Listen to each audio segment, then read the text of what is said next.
बिस्मिल्लाहिर्रहमानिर्रहीम, अस्सलाम वालेकुम। आप तमाम दोस्तों को मेरे YouTube चैनल पर खुश आमदीद। दोस्तों, आज के इस वीडियो में हम बात करने जा रहे हैं कैरियर इन पाकिस्तान एयरफोर्स। तो अगर आप दोस्तों में से कोई पाकिस्तान एयरफोर्स में अप्लाई करना चाहते हैं तो वो इस वीडियो को एंड तक देखें, क्योंकि आज के इस वीडियो में हम डिस्कस करेंगे कि आप किस किस डिपार्टमेंट में अप्लाई कर सकते हैं, किन किन ब्रांचेस में अप्लाई कर सकते हैं और किन किन पोस्ट के लिए अप्लाई कर सकते हैं। तो आइए आज की इस वीडियो को शुरू करते हैं।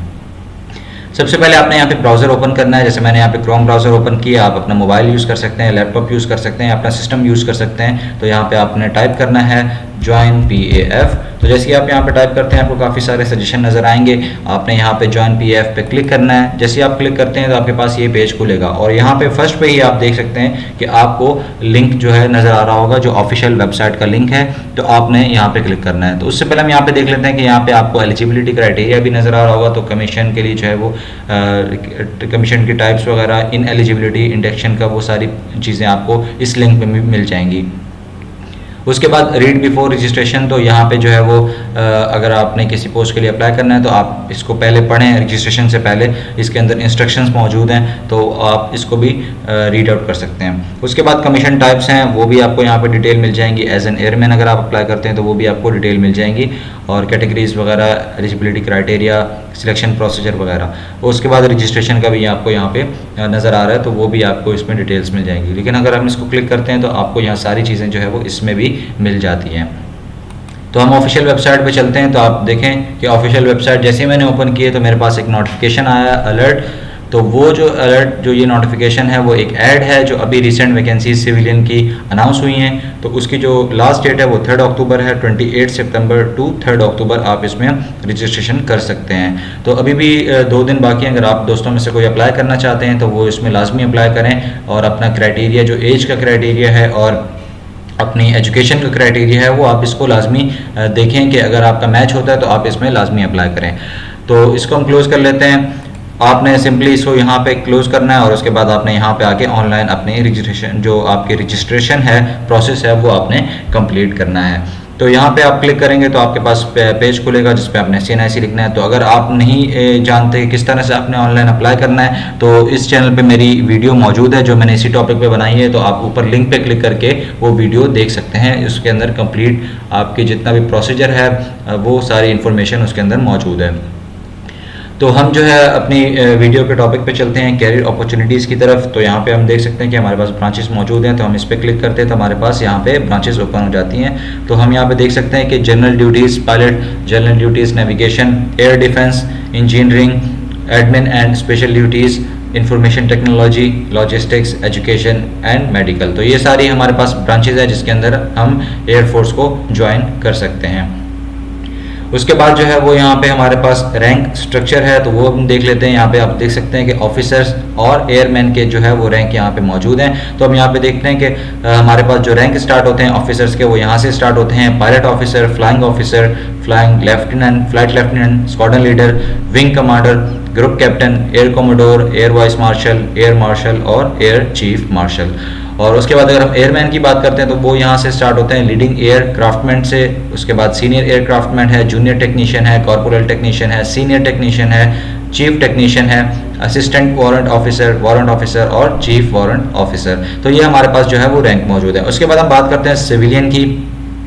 तो वो जो है सिविलियन के भी यहाँ पे आप देख सकते हैं कि काफ़ी सारी पोस्ट आपको दी गई हैं। उनके बाद उनका जो है वो बेसिक पे स्केल जो है वो भी आगे मेंशन किया गया है। तो अभी जो वैकेंसीज़ की मैं बात कर रहा था कि जो अनाउंस हुई हैं वो यही सिविलियन की वैकेंसीज अनाउंस हुई हैं। तो अगर आप सिविलियन एज अ सिविलियन जो है पाकिस्तान एयरफोर्स को ज्वाइन करना चाहते हैं तो वो आप वैकेंसीज़ जो है वो देख सकते हैं, और जो जैसे मैंने आपको बताया कि उस लिंक पर आप क्लिक करके जो है वो वीडियो देख सकते हैं। उसके बाद जो है यहाँ पे आप देखें कि स्टेनोग्राफर की है, BPS 15 के लिए फोरमैन है, उसके बाद लेबोरेटरी फोरमैन है, असिस्टेंट फोरमैन है, स्पोर्ट्स कोच है, रिलीजियस टीचर है। तो ये सारे जो जितनी भी हैं पोस्ट आपके पास मौजूद हैं जो एज अ सिविलियन आप इसमें अप्लाई करके ज्वाइन कर सकते हैं। तो आप देख सकते हैं कि यहाँ पे एज एन ऑफिसर, उसके बाद एज एन एयरमैन और एज ए सिविलियन जो है आप इसमें अप्लाई कर सकते हैं। उसके बाद जो है प्रमोशन का है। तो प्रमोशन का प्रोसीजर आप देख सकते हैं कि ऑफिसर्स का प्रमोशन का प्रोसीजर आप यहाँ पे आके देख सकते हैं, और उसकी पॉलिसी यहाँ पे मौजूद है कि promotion policy is governed bye personal branch air headquarters and may be revised from time to time after approval by the CAS suitability of officers for promotion is based on the following guidelines. तो उसमें ये जो guidelines हैं इसके ऊपर है आपकी promotion. अगर आप एयरफोर्स में सिलेक्ट हो जाते हैं और उसके बाद आप सर्विस देते हैं, तो अगर आपका प्रमोशन एज एन ऑफिसर जो प्रमोशन होता है वो आपकी ओवरऑल परफॉर्मेंस पे होता है जो सर्विस के दौरान आप देते हैं। उसके बाद जो है वो क्लियरेंस होती है, clearance of respective promotion examination. तो प्रमोशन के लिए एग्ज़ाम होगा, वो आपने क्लियर करना होगा।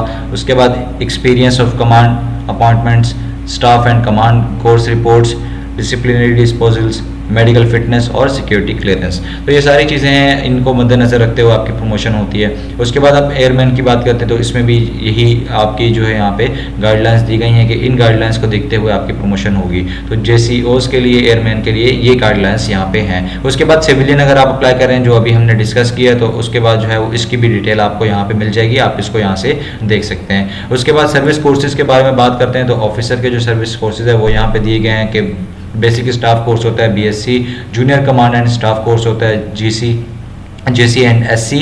उसके बाद senior command and staff course होता है SC एंड SC। उसके बाद JCOs के लिए है, एयरमैन के लिए वो भी यहाँ पे आप देख सकते हैं कि स्किल इन्हेंसमेंट प्रोग्राम है SEP, और क्वालिफाइंग एग्जाम 1 QE1 है, और एडवांस स्किल टेस्ट जो है वो AST, क्वालिफाइंग एग्जाम 2 QE2 जो कहलाता है। उसके बाद मेंटेनेंस सुपरवाइजरी कोर्स है MSc, और क्वालिफाइंग एग्जाम 3 जो QE3 कहलाता है। उसके बाद military leadership and command course है ML and C।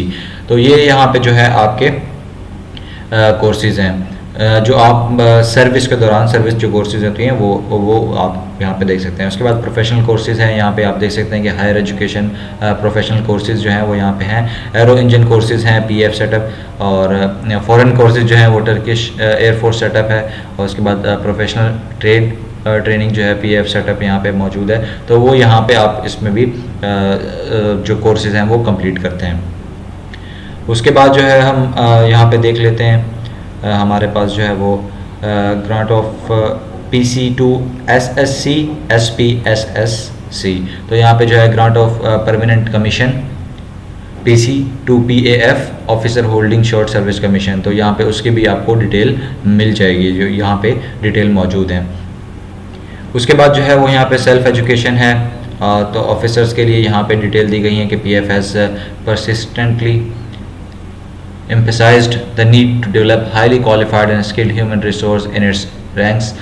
Rules have been formulated for PF officers to improve their academic qualification through personal efforts while keeping essential PF manning level and service requirements in view. Officers fulfilling the eligibility criteria may apply for permission to take admission inland, abroad and study leave at least 3 months in advance to course leave commencement date. If permission is granted, the officer is to submit admission letter for subsequent issuance of NOC। और ये सारी यहाँ पे जो है वो detail आपको यहाँ पे दी गई है कि जो है वो एटलीस्ट 3 मंथ्स इन एडवांस जो है वो कोर्स से पहले आप जो है वो लीव के लिए अप्लाई कर सकते हैं। और जो PF है वो एम्फेसाइज करते हैं कि आप जो है अपनी हाईली क्वालिफाइड डेवलप जो स्किल्स हैं वो ह्यूमन रिसोर्स के वो रैंक में होने चाहिए। तो आप उसमें एजुकेशन पे, आप क्वालिफिकेशन पे, एकेडमिक क्वालिफिकेशन पे कोई कॉम्प्रोमाइज़ नहीं है। तो आपको एम्फेसाइज करते हैं कि आप अपनी एजुकेशन जो है वो कंप्लीट करें। उसके बाद एयरमैन के लिए भी यही है कि आप जो है वो उसमें अगर जैसे एयरमैन अगर हैं तो वो मैट्रिक की बेस पे भी जाते हैं, तो वो उसके बाद अपनी जो एजुकेशन है वो कंप्लीट करते साथ आप जो है वो दोबारा से एयरफोर्स ऑफिसर के लिए भी अप्लाई कर सकते हैं। अगर आपके जैसे ऑफिसर जो अप्लाई करते हैं वो FSC इंटरमीडिएट की बेस पे, ग्रेजुएट कोर्स की बेस पे जो है वो अप्लाई करते हैं, तो आप इसमें जो है वो कर सकते हैं। उसके बाद जो है हमारे पास यहाँ पे पेंशन का मौजूद है, तो वो भी आप यहाँ पे आके पढ़ सकते हैं अपना पेंशन का। और उसके बाद यहाँ पे फ्रिंज बेनिफिट्स जो हैं वो भी आप यहाँ पे देख सकते हैं कि वेबसाइट पे मौजूद हैं। उसके बाद ट्रेनिंग का जो है वो यहाँ पे ट्रेनिंग जो है वो दी गई है, तो कैटेगरीज़ वगैरह हैं यहाँ पे। तो ये कैटेगरीज़ जो है वो सिविलियन कैटेगरीज़ हैं। तो जो मैंने अभी आपको डिस्कस किया था कि जो वैकेंसीज़ अभी अनाउंस हुई हैं, तो ये उनकी सिविलियन कैटेगरीज़ यहाँ पे दी गई हैं। और उसके अलावा यहाँ पे एलिजिबिलिटी क्राइटेरिया भी आपको यहाँ पे नज़र आ जाएगा, वो यहाँ पे आपको दिया गया है। हर कैटेगरी का अलग आपको यहाँ पे नज़र आ सकता है कि क्वालिफिकेशन और एक्सपीरियंस और एज लिमिट, और यहाँ पे बेसिक पे स्केल भी आपको नज़र आएगा। तो आप यहाँ पे ये सारी चीज़ें चेक कर सकते हैं। अगर आप सिविलियन के लिए भी अप्लाई करने जा रहे हैं तो आप यहाँ पे देखें कि आपकी एज जो है वो कौन से उसके लिए मैच कर रही है और वैकेंसी के अंदर वो पोस्ट जो है वो मौजूद है या नहीं है, तो उसके अकॉर्डिंग आप अप्लाई कर सकते हैं। और दूसरी ये चीज़ कि आप उसमें डोमिसाइल भी लाजमी देखें, क्योंकि डोमिसाइल के अकॉर्डिंग वैकेंसीज अनाउंस होती हैं। तो आपके पास अगर वो डोमिसाइल है, उस प्रोविंस का डोमिसाइल है, तो फिर आप उसमें अप्लाई करें। उसके बाद जो है वो यहाँ पे हमारे पास सिलेक्शन का प्रोसीजर है, वो भी आप यहाँ पे देख सकते हैं कि आपके रजिस्ट्रेशन है, उसके बाद इंटेलिजेंस टेस्ट है, ई टेस्टिंग, उसके बाद स्किल प्रोफिशिएंसी टेस्ट है। वो डिपेंड करता है आप किस पोस्ट के लिए अप्लाई कर रहे हैं, तो वो टाइपिंग वगैरह का भी उसमें अंदर टेस्ट होता है। उसके बाद जो है वो यहाँ पे फाइनल इंटरव्यू बाय AHQ है, सिलेक्शन बोर्ड, और उसके बाद फाइनल मेरिट लिस्ट। तो यहाँ पे ये सारी चीज़ें मौजूद हैं। उसके बाद जो है इन एलिजिबिलिटी क्राइटेरिया भी आप यहाँ पे देख सकते हैं कि आपके पास यहाँ पे पॉइंट्स मौजूद हैं। इसमें जो पहला पॉइंट जो है वो dismissed from any government service, तो अगर किसी भी गवर्नमेंट सर्विस पे डिसमिस्ड हुए हैं तो आप इसमें अप्लाई नहीं कर सकते। उसके बाद है those who are on criminal list of the police authorities for involvement in criminal cases or against whom cases are under process in any court of law or have been penalized by a civil judicial criminal code. तो अगर आपके ऊपर कोई cases हैं तो वो किसी court में चल रहे हैं या कोई भी ऐसी चीज़ है जो आपकी लीगल नहीं होती, इलीगल चीज़ें हैं, तो वो आप अगर उसमें हैं तो वो फिर आप अप्लाई नहीं कर सकते। उसके बाद जो है वो those who are on verification by SVA special vetting agency और later on declared having an uncleared doubtful record, तो वो उसमें भी आप अप्लाई नहीं कर सकते। अगर आप स्पेशल वेटिंग एजेंसी के वेरिफिकेशन के ऊपर हैं तो उसमें भी आप अप्लाई नहीं कर सकते।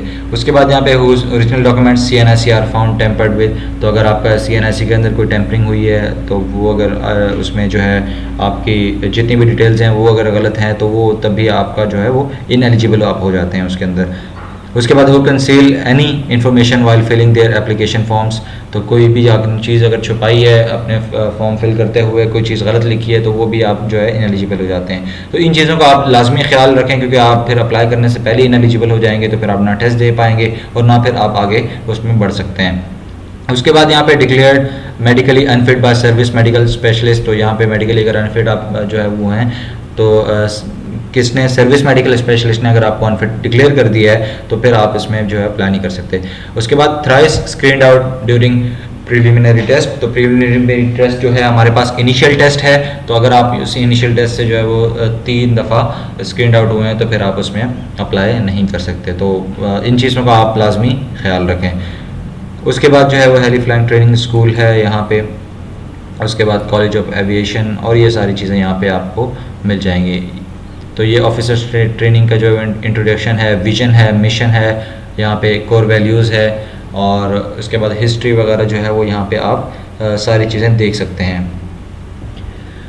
उसके बाद हम बात करते हैं सिलेक्शन सेंटर्स की, तो ये सिलेक्शन सेंटर्स जो हैं आपके जो टेस्ट अगर आप अप्लाई करते हैं तो आपकी जो स्लिप आती है उसके ऊपर आपके पास डिटेल्स मौजूद होती हैं कि आप किस तरह से इसमें आप जो है कौन सा सिलेक्शन सेंटर जो है वो, उससे पहले जो है आपने इसको सिलेक्ट खुद करना होता है कि आप किस सिटी से बिलोंग करते हैं, आप कहाँ पे जाके टेस्ट देना चाहते हैं, अपना जो इनिशियल टेस्ट होता है। तो वो फिर आप सिलेक्ट जब करते हैं तो आपको जब आप उसमें अपनी स्लिप डाउनलोड करते हैं, उसका प्रिंट निकालते हैं, तो आपको वहाँ पे नज़र आ जाएगा स्लिप के अंदर कि आपका सिलेक्शन सेंटर कौन सा है। तो यहाँ पे ये सिलेक्शन सेंटर की डिटेल काफ़ी सारी यहाँ पे दी गई हैं, तो आप इसको भी देख सकते हैं। उसके बाद बाकी ये सारी ISSB के लिए है, तो अगर आप ऑफिसर के लिए अप्लाई करें तो आपको ISSB का टेस्ट लाजमी देना होगा। तो इसके ऊपर भी मैं वीडियो अभी अपलोड करूंगा अपने चैनल पे, तो अगर आप ऑफिसर के लिए अप्लाई कर रहे हैं तो वो वीडियो आप देखें लाजमी, क्योंकि उसके अंदर जो है वो प्रोसीजर होगा कि अगर कोई पहली दफ़ा दे रहा है ISSB, फर्स्ट टाइम अप्लाई कर रहा है फोर्सेस के अंदर, तो अगर आप पाकिस्तान एयरफोर्स के अलावा पाकिस्तान नेवी या पाकिस्तान आर्मी में भी अप्लाई करना चाहते हैं तो उसकी भी वीडियोज़ मौजूद हैं चैनल के ऊपर। तो आप चैनल को सब्सक्राइब करें और वीडियोज़ को लाजमी देखें ताकि आपको जो है उसके बारे में थोड़ी सी नॉलेज हो सके। तो चलते हैं हम अपने जो है वो पिछले पेज की तरफ, जो मैंने आपको लिंक दिखाए थे, तो उसमें हम देख लेते हैं कि हमारे पास जो यहाँ पे लिंक है। तो आप यहाँ पे जैसे क्लिक करते हैं एलिजिबिलिटी क्राइटेरिया पे, तो यहाँ पे आप देख सकते हैं कि वो जो हमने अभी डिटेल में चीज़ें देखी हैं वो सारी चीज़ें आपको यहाँ पे भी नज़र आ जाएंगी। तो यहाँ पे देख लेते हैं कि परमानेंट कमीशन जो पीसी कोर्सेज हैं उनके लिए जो यहाँ पे जनरल ड्यूटी पायलट है उनके लिए जो नेशनलिटी है वो male female citizen of Pakistan apply कर सकते हैं। मैरिटल स्टेटस अनमैरिड, और एज की जो लिमिट है वो 16 to 22 ईयर्स है। उसके बाद हाइट जो है 163 centimetre for both male and female. उसके बाद ट्रेनिंग जो है वो 3 years at PAF academy Risalpur, leading to the award of BS in aviation sciences and management from air university Islamabad. तो ये आपका जो है 3 इयर्स का जो है PAF अकेडमी रिसालपुर के अंदर जो है वो आपका ये सारी चीज़ें ट्रेनिंग है। उसके बाद टाइप ऑफ कमीशन जो है परमानेंट कमीशन है PC मेल, और शॉर्ट सर्विस कमीशन SSC जो है वो फीमेल के लिए है। उसके बाद FSC की बेस पे आप अप्लाई करते हैं इसके अंदर GTP के लिए, जनरल ड्यूटी पायलट के लिए। तो वो जो है आपकी जो 60% मार्क्स आपके पास लाजमी होना चाहिए। और उसके बाद जो है pre engineering, pre medical, computer sciences, A level with physics, math और बायोलॉजी। तो ये सारी आपकी रिक्वायरमेंट है इसके अंदर, तो आपको यहाँ पे होना चाहिए। उसके बाद जो है अगर एरोनॉटिकल इंजीनियरिंग के लिए आप अप्लाई करते हैं तो उसके अंदर भी यही है आपका कि आपको जो सारी चीज़ें हैं वो सारी सेम है, और उसमें जो है वो ट्रेनिंग भी यही आपकी है। और यहाँ पे जो है आपकी एजुकेशनल क्वालिफिकेशन जो है मैट्रिक इन फर्स्ट डिवीज़न, और FSC के अंदर आपके 65% मार्क्स। यहाँ पे आपको 60% मार्क्स रिक्वायर्ड हैं, और एरोनॉटिकल इंजीनियरिंग के लिए 65% मार्क्स रिक्वायर्ड हैं। और डिसिप्लिन जो है वो pre engineering with chemistry as a subject, और A level with physics, math and chemistry जो आपकी रिक्वायरमेंट है। तो यहाँ पे जो है जैसे यहाँ पे कंप्यूटर साइंसेस वगैरह था और प्री मेडिकल था, तो यहाँ पे जो इंजीनियरिंग के लिए वो प्री इंजीनियरिंग होना लाजमी है। उसके बाद एयर डिफेंस की बात करते हैं, तो यहाँ पे जो है वो मेल सिटीजन ऑफ पाकिस्तान, तो यहाँ पे अनमैरिड, और एज जो है वो आपकी 16 to 22 ईयर्स, 163 सेंटीमीटर आपकी हाइट होनी चाहिए। और आपका वेट आप याद रखें कि आपका जो मेडिकल होता है तो वो उसमें वेट भी चेक होता है, तो आपका वेट इसके अकॉर्डिंग होना चाहिए। उसके बाद ट्रेनिंग जो है हमारी 3 years at PAF academy Risalpur, leading to the award of BS in aviation sciences and management, permanent commission इसमें जो हमारे पास टाइप ऑफ कमीशन है। और उसके बाद FSC में जो है यहाँ पे भी 60% मार्क्स आपको चाहिए। और उसके बाद आप प्री इंजीनियरिंग कंप्यूटर साइंसेज, तो यहाँ पे ऊपर जो था एरोनॉटिकल के लिए वो कंप्यूटर साइंस वहाँ पे मेंशन नहीं था, लेकिन यहाँ पे मेंशन है, तो आप इसमें अप्लाई कर सकते हैं। उसके बाद एडमिन एंड स्पेशल ड्यूटीज़ के लिए जो है वो भी यहाँ पे है, और इसमें हम एजुकेशनल क्वालिफिकेशन देख लेते हैं। तो इसमें FSC with 60% marks in aggregate in any one of the following discipline. तो यहाँ पे pre engineering, pre medical, computer science, A level with physics, math and biology. तो यहाँ पे इनमें से कोई भी एक हो, अगर आपके पास हो, तो मैथ और बायोलॉजी में से कोई एक हो तो वो आप उसमें अप्लाई कर सकते हैं। उसके बाद लॉजिस्टिक की बात करते हैं, तो यहाँ पे नेशनलिटी है मेल सिटीजन ऑफ पाकिस्तान। तो अगर आपके पास डुअल नेशनलिटी है, अगर काफ़ी लोग ये भी सोचते हैं कि हमारे पास डुअल नेशनलिटी तो हम अप्लाई कर सकते हैं नहीं कर सकते, तो आप अप्लाई कर सकते हैं, लेकिन आपकी जो फाइनल सिलेक्शन होती है, फाइनल सिलेक्शन के बाद आपको अपनी डुअल नेशनलिटी सरेंडर करनी होती है। आपको सिर्फ सिटीजन ऑफ पाकिस्तान जो है वो पाकिस्तान की नेशनलिटी आपको सिर्फ यहाँ पे फिर रखनी होगी। तो उसके बाद जो है वो हाइट यहाँ पे हुई 163 सेंटीमीटर है। उसके बाद ट्रेनिंग का भी यहाँ पे बताया गया, और यहाँ पे एजुकेशन क्वालिफिकेशन जो है matric in first division and FSC with 60% marks in aggregate in any one of the following discipline. तो pre engineering with chemistry as a subject, logistic के लिए अगर आप अप्लाई कर रहे हैं तो वही आपकी है कि pre engineering with chemistry as a subject, तो आप इसमें अप्लाई कर सकते हैं। उसके बाद हम short service commission SSC courses के बारे में बात करते हैं। तो इसमें जो है आप शॉर्ट सर्विस कमीशन में जब जाते हैं तो आप अपनी यूनिवर्सिटी की डिग्री के बेस पे जाते हैं, आप इसमें इंटरमीडिएट की बेस पे नहीं जाते। तो वो आप यहाँ पे देख सकते हैं कि यहाँ पे जो एज है वो भी आपकी बढ़ जाती है 18 to 30 ईयर्स, और हाइट जो है 163 सेंटीमीटर, ट्रेनिंग जो है 1 ईयर आपकी इसमें होती है, और टाइप ऑफ कमीशन जो होता है वो शॉर्ट सर्विस कमीशन होता है। उसके बाद जो है education qualification MA, MSc, MBA, MPA, BA, BSc 4 years की होती है, having FSC with second division. तो उसके अंदर भी ये है कि ये सारी चीज़ें आपके पास होनी लाजमी है। उसके बाद लॉजिस्टिक की भी है, इसके ऊपर भी जो है वो MBA और BBA की बेस पे 4 इयर्स की, तो विद सेकंड डिवीजन, तो आप इसमें अप्लाई करते हैं, और एज लिमिट जो है वो 18 to 30 है। उसके बाद अकाउंट्स की भी है, इसी तरह आप BCom में जो 4 इयर्स का BCom है वो उस पर आप अप्लाई कर सकते हैं, BBA पे, MCom पे, MBA फाइनेंस, ACCA और ACMA और उसके बाद BS accounting and finance minimum second division, तो ये इसमें आप अप्लाई कर सकते हैं। उसके बाद लीगल के लिए भी यही है, और मेट्रियोलॉजी के लिए भी जो है वो आपकी एजुकेशन रिक्वायरमेंट से चेंज होती जाएगी आपकी। बाकी शॉर्ट सर्विस कमीशन, आपको टाइप ऑफ कमीशन इसमें मिलेगी, आपकी ट्रेनिंग जो है 1 ईयर की होगी, और यहाँ पे आपकी जो है बाकी रिक्वायरमेंट भी इसी तरह से होगी 18 to 30 ईयर्स। उसके बाद इंफॉर्मेशन टेक्नोलॉजी के लिए भी एजुकेशन की क्वालिफिकेशन जो है वो आपकी चेंज हो रही है कि MSc computer science, IT MCS, BSc honours BE in computer science, BCS और BSc इन कंप्यूटर साइंस। तो ये आप यहाँ पे आप चेक कर सकते हैं। तो आपकी डिग्री अगर किसी के अंदर है तो आप इसमें भी अप्लाई कर सकते हैं। उसके बाद स्पेशल पर्पस, इसमें special purpose short service commission SPSSC courses के बारे में बात कर लेते हैं। तो यहाँ पे एजुकेशन क्वालिफिकेशन जो है वो यहाँ पे MA, MSc, MBA, BS 4 years in relevant subject with second division. तो यहाँ पे जो आपकी टाइप ऑफ कमीशन हो जाती है वो हो जाती है SPSSC, जो कि special purpose short service commission होती है। और एज लिमिट इसमें वही सेम रहेगी 18 to 30। उसके बाद हम देखते हैं इंजीनियरिंग के लिए है एजुकेशन जो है वो रिलीजियस कार्ड के लिए है। तो यहाँ पे आप देख सकते हैं कि यहाँ पे आपकी एक एडिशनल क्वालिफिकेशन होनी चाहिए, फारिग फाजिल दरस निज़ामी। उसके बाद जो है वो यहाँ पे किसी भी रिकग्नाइज मदरसा या बोर्ड ऑफ पाकिस्तान से। उसके बाद यहाँ पे जनरल ड्यूटी मेडिकल ऑफिसर है GDMO। यहाँ पे MBBS आपकी रिक्वायरमेंट है, second division with 1 year, house job in an institution recognised by PM&DC। उसके बाद चाइल्ड स्पेशलिस्ट के लिए यहाँ पे है, और गायनेकोलॉजिस्ट के लिए है, स्किन स्पेशलिस्ट के। तो वो एजुकेशन की जो क्वालिफिकेशन है वो इसमें डिफरेंट होती रहेगी। तो आप यहाँ पे पूरा क्राइटेरिया चेक कर सकते हैं। Medical specialist, classified specialist, ENT specialist, radiologist, उसके बाद जो है वो एनेस्थेटिस्ट यहाँ पे है, क्लासिफाइड स्पेशलिस्ट होना चाहिए। उसके लिए जो है वो आपके यहाँ पे special purpose short service commission के लिए आपको टाइप ऑफ कमीशन मिलेगा FCPS, FRCA। तो ये सारी चीज़ें आपकी यहाँ पे मौजूद है। उसके बाद सर्जरी जो है वो क्लासिफाइड स्पेशलिस्ट यहाँ पे भी है।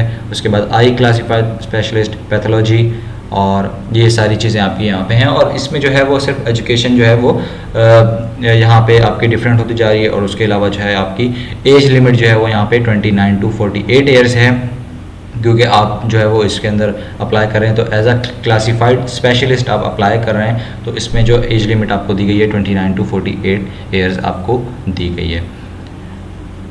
और उसमें आप देख सकते हैं कि यहाँ पे GDMO के लिए, जनरल ड्यूटी मेडिकल ऑफिसर के लिए जो है वो आपकी यहाँ पे एज लिमिट 24 to 28 ईयर्स है। तो आपने इन चीज़ों को जहन में रखना है कि आपकी एज लिमिट, आपकी हाइट, आपका वेट, और यहाँ पे आपकी जो है वो एजुकेशन क्वालिफिकेशन है वो आपने यहाँ पे अपने जहन में रखनी है कि उसके अकॉर्डिंग आप अप्लाई कर सकते हैं। उसके बाद हम यहाँ पे देख लेते हैं कि रीड बिफोर रजिस्ट्रेशन के ऊपर चलते हैं। तो यहाँ पे जो है वो आपकी इंस्ट्रक्शंस वगैरह हैं, और यहाँ पे जो है हमारे पास कमीशन टाइप्स जो है अभी हमने देखी। यहाँ पे आप देख लेते हैं कि ये इसके अंदर आपके पास मौजूद हैं कमीशन टाइप्स। तो कमीशन टाइप्स में यही है कि आपके पास जनरल ड्यूटी पायलट जो हमने अभी डिस्कस किया था, और बाकी SSC कोर्सेज़ ये आपके पास मौजूद हैं, SPSSC कोर्सेज़ आपके पास यहाँ पे मौजूद है, जो भी हमने यहाँ पे डिस्कस किए हैं। और उनकी जो आपकी क्वालिफिकेशन रिक्वायर्ड है वो हमने चेक की है, और उसके अलावा बाकी सारी चीज़ें भी यहाँ पे हमने चेक की हैं। तो यहाँ पे आप देख सकते हैं कि लाइफ इन एयरफोर्स, यहाँ पे आप देख लेते हैं कि मेस लाइफ है, अकोमोडेशन है, ट्रांसपोर्टेशन है, वेलफेयर, वर्क सर्विस, एजुकेशन, ये सारी चीज़ें आप यहाँ पे आके चेक कर सकते हैं इनकी वेबसाइट पे। और उसके अलावा जो है वो सिलेक्शन सेंटर से हमने डिस्कस कर लिए, इंडक्शन भी हमने डिस्कस किया, और ट्रेनिंग इंस्टीट्यूशन और कैरियर अपॉर्चुनिटीज़ को आप अप्लाई कर सकते हैं। एज एन ऑफिसर आप अप्लाई कर सकते हैं जो है एज अ सिविलियन, और आप अप्लाई कर सकते हैं जो एयरमैन के लिए एज एन एयरमैन भी अप्लाई कर सकते हैं। तो दोस्तों ये थी आज की वीडियो। तो अगर आपको ये वीडियो पसंद आई है तो आप इसको लाइक ज़रूर करें, और अगर आप फोर्सेस के लिए अप्लाई करना चाह रहे हैं तो चैनल को ज़रूर सब्सक्राइब करें, क्योंकि ISSB से रिलेटेड जो वीडियोज़ हैं मैं जल्द ही अपलोड करूँगा, और इंशाल्लाह उससे आपको फ़ायदा होगा। उसके अंदर हम टिप्स बताएंगे आपको कि आप किस तरह से जो है अपने ISSB के टेस्ट के अंदर, आप अपने बाकी टेस्ट के अंदर भी किस तरह से आप अच्छा परफॉर्म कर सकते हैं। तो चैनल को सब्सक्राइब ज़रूर करें, आप बेल आइकन को ज़रूर प्रेस करें ताकि आने वाली अगली वीडियोज़ की नोटिफिकेशन आपको मिल सके। तो इंशाल्लाह मिलते हैं अपनी अगली वीडियो में, तब तक के लिए अल्लाह हाफ़िज़।